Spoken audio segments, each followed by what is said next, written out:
Okay, please bear with me. This is going to be a long video, but I've been watching this debate on social media and TikTok, and first of all, I'm so disappointed and sad that some of my favorites, especially political content creators here on TikTok, we're not on the same page with this issue. And that makes me a little bit sad, but hey, all opinions are entitled, and so here's my opinion. This thing is not about Chi-Chi. And for you guys to think that it's about Chi-Chi, it's really not. There's so much underlining socio-economic nuance. There's things underlining that that you guys are missing.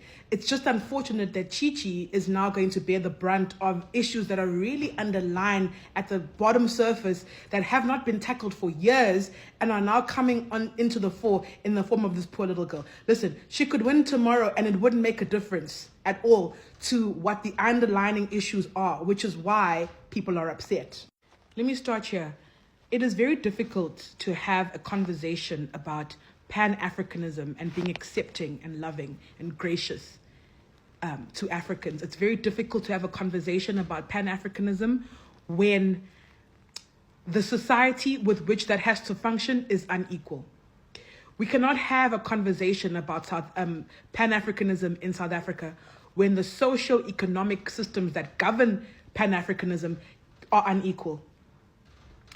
In a society where we are fighting for a very small pie, it is impossible to have a like-minded mindset towards Pan-Africanism when the society that we are living in is unequal towards its indigenous people.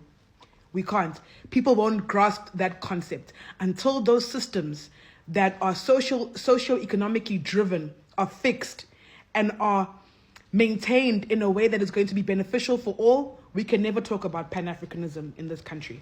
So those people that love to gaslight South Africans about their experiences and say, no, you're being xenophobic, you're being un-African, you're being Afrophobic, whatever it is, it's because you're failing to understand the plight of the average Black South African, lower middle class South African. You're not listening to their plights.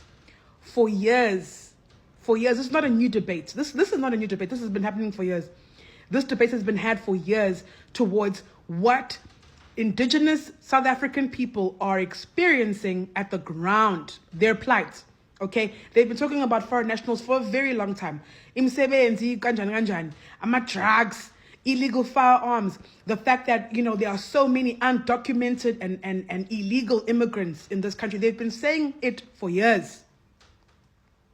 Until those systems are fixed, something as small as Chi-Chi entering Miss South Africa and potentially winning is going to be the catalyst for much bigger debates. That's what's happening now. It isn't a debate about Miss South Africa. It is an underlying debate about what the lower middle class Black South African is experiencing in this country. Now, there are so many people that come on this internet with a silver spoon in their mouth from a place of privilege, and they talk about, oh, but we've got to hold hands, and Pan-Africanism, lalel, until you've seen firsthand the impact of foreign nationals, especially illegal immigrants doing illegal things. Just drive to your CBD. Leave your lavish apartment in Sandton and drive to the CBD. Leave your Durban apartment and drive to Durban CBD. Uyobona. The problem is that these lower class Black South Africans feel like they're not being heard. They're struggling and they feel like they're not being heard under the guise of xenophobia, under the guise of Afrophobia. And it's not that. It's the mere fact that anlaleli, anfunuglalela, gutbatina abantu that are living day to day struggling because of lama issues lao. And I'm saying, you as a political TikToker coming here and speaking from a place of privilege, you must keep quiet. These celebrities that are coming over here and defending, they know where their bread is buttered. Understand, celebrities don't give a fuck about you. They never have, they never will. About the middleman, about the lower middle class man, they don't care about you. They care about where their bread is buttered. So when you hear celebrities talking and defending here, anyhow, all I'm saying is this. I'm not saying let's now cause an uproar. I'm saying, if I invite you into my bedroom, we live in the same house. We're from the same mother. We're in the same house. If I invite you into my bedroom and you choose to enter my bedroom, you are rude in my bedroom. You mess up all my shoes in my bedroom. You turn over my clothes. You don't listen to the rules that function in my bedroom. We are going to have an issue. We're going to fight. I'm not going to like you. I'm not going to like anything that has to do with you. Because now you're in my room, in my space, and you are wanting to dictate to me in my room, guys. I let you in my room graciously. I'm saying, even if you, listen, you're still my brother. We still come from the same household. We always will. But if you come into my room acting faulty, you're going to get a faulty part of me. Whereas if you came into my room and you sat and you asked me, Yolanda, how do you like your shoes put? Can I help you? Is there something that I can do to make this experience better in my room? Let's live together. Let's coexist. That would be a whole different story completely if that was the energy. But that's not the energy. That's what people are saying. That's not the energy. I also don't think it's okay to gaslight and almost be deaf to the experiences of our South African people. They're obviously crying, but it's going to be like, no, you can't talk about it because you're xenophobic. There's actual issues. Why are we not addressing those issues so that the dream of Pan-Africanism can really be effective? We can't right now until we have those difficult conversations and those systems that are rigged against us are fixed. It's not about a pageant. It's about those systems. Now, listen, we know who's responsible for those systems, okay? It's white people. Without them, we wouldn't even know what a border is, and you wouldn't be able to go. None of that would have happened without white people.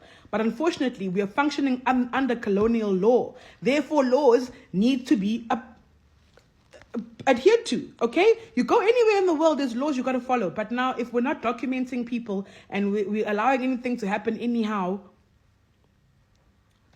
Then there's this thing of, you guys love to say, oh, but during the struggle times, during apartheid times, we opened our country to you. And to that I say this. That time you were opening your country to us, it was because we all had the same mindset. We wanted apartheid over. The whole world wanted apartheid over. And you guys graciously did what you did for South Africa, right? Because we all had the same mentality. We don't have the same mentality anymore. The struggle is no longer against apartheid. It's now economic, the struggle. That's what it is. And we don't all have the same mentality. There are some people who want a different slice of the pie. We're not equal anymore. Some people are doing things that are criminal and illegal. We don't have the same goals anymore.